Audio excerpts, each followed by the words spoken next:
হরে কৃষ্ণ কৃষ্ণ কৃষ্ণ হরে হরে, হরে রাম রাম রাম হরে হরে। হরে কৃষ্ণ কৃষ্ণ কৃষ্ণ হরে হরে, হরে রাম রাম রাম হরে হরে।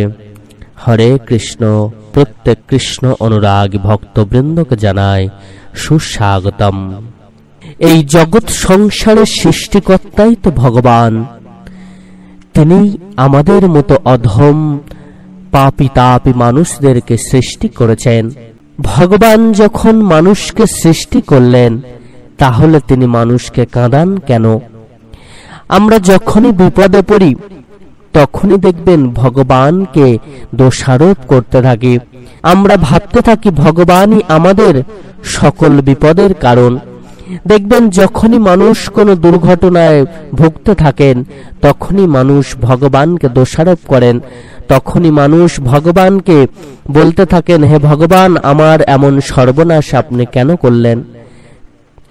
তো ভগবান যদি মানুষ সৃষ্টি করবেন, ভগবানই যদি আমাদের পিতা হন, তাহলে কেন তিনি আমাদেরকে দুঃখ প্রদান করেন? কেন তিনি আমাদেরকে কষ্ট দেন? কেন তিনি আমাদেরকে কাঁদান? সকল ভক্ত ভক্তিমতী মায়েরা প্রত্যেকে ভিডিওটি শেষ পর্যন্ত মনোযোগ সহকারে শুনবেন এবং অবশ্যই কৃষ্ণ কথাকে সাবস্ক্রাইব করে দেবেন। ভগবান শ্রীকৃষ্ণ সবসময় আমাদেরকে রক্ষা করার কথা বললেন। তিনি বললেন যে ভক্ত আমার পূজা অর্চনা করে, আমার সেবা করেন, আমার সাধন ভজন করেন, সে ভক্তকে সর্বদা আমি রক্ষা করি। তাহলে প্রচুর মানুষ আছেন যারা ভগবানের সেবা করে, ভগবানের সাধন ভজন করেও কেন দুঃখ পান, কেন কষ্ট পান? আবার অনেকে না করেও কষ্ট পান। ভগবান এই জগৎ সংসারের সৃষ্টিকর্তা হয়ে ভগবান আমাদের মতো পাপী তাপী মানুষদেরকে সৃষ্টি করে কেন আবার আমাদেরকে কাঁদান? এর জন্য দায়ী কে, ভগবান না আমরা? এই প্রশ্ন কখনো নিজের মধ্যে করেছেন কি, যে আমরা কাঁদি কেন? কেন আমাদেরকে কাঁদতে হয়? এর জন্য দায়ী কে, ভগবান না আমরা? এর জন্য দায়ী কিন্তু আমরা। ভগবান আমাদেরকে মানুষ রূপে সৃষ্টি করেছেন। আমরা মানুষ রূপে ধরাধামে জন্মগ্রহণ করেছি কোটি কোটি জন্মের পুণ্যের ফলে। কিন্তু যদি আমাদেরকে কাঁদতে হয়, তার একমাত্র কারণ কিন্তু আমরা নিজেরাই। আমরা জন্মগ্রহণ করার সময় ভগবানের নাম করার কথা ভগবানের কাছে প্রতিজ্ঞাবদ্ধ হই যে, ভগবান, আমাকে এই জঠর জ্বালা থেকে মুক্তি প্রদান করুন। আমি আপনার নাম ধ্যান করব, সারা জীবন আপনার সাধন ভজন করব।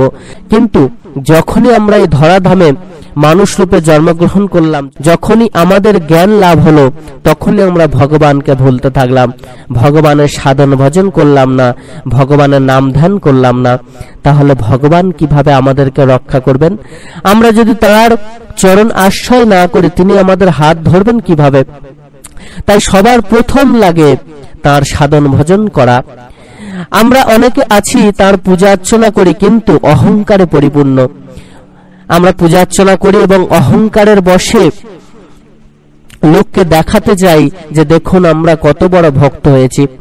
আর যখন এই অহংকার নামক রাক্ষস আমাদেরকে কুড়ে কুড়ে খাবে, তখনই ভগবান আমাদের থেকে দূরে চলে যাবেন। তাই যত আমরা অহংকার মুক্ত হতে পারবো, ততই কিন্তু আমরা ভগবানের কাছাকাছি পৌঁছাতে পারবো, ভগবানের চরণ আশ্রয় করতে পারবো। তাই সবার প্রথম অহংকারকে দূরে ফেলে ভগবানের চরণ আশ্রয় করতে হবে। ভগবান আমাদের কাছে আহামরি কিছু চান না। ভগবান আমাদের কাছে অর্থ চান না, কোনো দামি জিনিস চান না। ভগবান শুধু ভক্তি চান। ভগবান শুধু আমাদের ভালোবাসা চান। পূর্ণ ভক্তি শ্রদ্ধার সঙ্গে আমরা যেন তার সাধন ভজন করি, এটাই কিন্তু চান। এবং আমাদের মঙ্গলের জন্য যেটুকু তার চরণে উৎসর্গ করার দরকার, অহংকার নিহিত হয়ে আমরা যদি সেইটুকু ভগবানের চরণে উৎসর্গ করতে পারি, যতটা আমরা পারবো, অহংকার নিহিত হয়ে যতটা আমরা তার চরণে উৎসর্গ করতে পারবো, ততটাই আমাদের পুণ্য লাভ হবে, ততটাই আমরা ভগবানকে লাভ করতে পারবো, ভগবান ততটাই আমাদেরকে রক্ষা করবেন। তাই সবার প্রথম অহংকারকে দূরে ফেলতে হবে এবং ভগবানের সাধন ভজন করতে হবে। এবার আসি, ভক্ত মানুষ কেন কাঁদেন না? ভক্তদের কাঁদতে হয় এই কারণে, যারা ভগবানকে ডাকেন ভগবান কিন্তু তাদেরকে পরীক্ষা করেন যে সেই ভক্ত কতটা খাঁটি। শত দুঃখের মধ্য দিয়ে যে ভক্ত ভগবানের সাধন ভজন করেন সেই হলেন প্রকৃত ভক্ত। ভগবান ভক্তকে দুঃখ প্রদান করেন, কাঁদান, বেশি করে কাঁদান, এবং যত কাঁদেন সেই ভক্ত তত বেশি করে ভগবানের সাধন ভজন করেন, আরো কাঁদান, আরো বেশি করে ভগবানের সাধন ভজন করেন, তার নাম ধ্যান করতে থাকেন, তাকে ডাকতে থাকেন, তখনই কিন্তু ভগবান সেই ভক্তকে উদ্ধার করেন। আর মানুষের জন্ম জন্মের যে জমা পাপ রাশি, তার জন্য কিন্তু কাঁদতে হয়। পাপ তার বাপকেও ছাড়ে না, আর কর্মফল কখনো পিছু ছাড়ে না। শাস্ত্রে এই কথা দুটো কিন্তু আমাদেরকে মেনে চলতে হবে।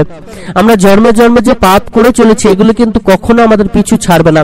তাই এই জন্মে যে ভক্ত মানুষ হয়েছেন, তিনি আগের জন্মে যদি কোনো পাপ করে থাকেন তাহলে কিন্তু তাকে এই জন্মে কাঁদতে হবে, এবং এই জন্মে ভগবানের চরণ আশ্রয় করে যদি তিনি চলতে পারেন তাহলে পরের জন্মে তিনি সুখী হবেন, ভগবানের আশীর্বাদ লাভ করবেন। তাই পাপ কার্য থেকে আমরা বিরত থাকবো, কখনো কোনো পাপ কাজ করব না, কারোর প্রতি হিংসা করব না, কারোর কোনো ক্ষতি করব না, কারোর প্রতি কোনো দুর্ব্যবহার করব না, কাউকে কষ্ট দেব না, কাউকে কাঁদাবো না। ভগবানের এই আদেশগুলি যদি আমরা মেনে চলতে পারি তাহলে কিন্তু সদা সর্বদা আমরা সুখী থাকব, এবং ভগবান যদি আমাদেরকে কাঁদায়ও তাও কিন্তু আমরা ভগবানের সাধন ভজন করব, তখনই কিন্তু ভগবান আমাদেরকে রক্ষা করবেন। কেননা যুগে যুগে আমরা পাপ কার্য করে থাকি, তখন কিন্তু আমরা ভগবানকে মনে রাখি না। আমরা এ যুগে সৎ হয়েছি, এ যুগে ভগবানের নাম ধ্যান করছি বটে, সেটাকে সেই আগের জন্মের সঞ্চিত পাপ রাশিকে খণ্ডন করার জন্য এ যুগে ভগবানের চরণ আশ্রয় করে যদি আমরা চলতে পারি তাহলে জন্ম জন্মের পাপ রাশি খণ্ডন হয়ে যাবে এবং আমরা সব সময় ভগবানের কৃপা লাভ করব। তাই সকল ভক্ত ভক্তবতী মায়েরা প্রত্যেকে ভগবানের এই আদেশগুলি মেনে চলুন, দেখবেন জীবনে সুখ পাবেন, শান্তি পাবেন, এবং জন্ম জন্মান্তরে ভগবান আপনার রক্ষা করবেন। সকলে খুব ভালো থাকবেন, সুস্থ থাকবেন, সুন্দর থাকবেন। ভগবান শ্রীকৃষ্ণের এরকম অমৃত কথা শোনার জন্য কৃষ্ণ কথা চ্যানেলটিকে অতি অবশ্যই সাবস্ক্রাইব করে দেবেন এবং লাইক শেয়ার ও কমেন্টস করে আমাদেরকে উৎসাহিত করবেন। ধন্যবাদ।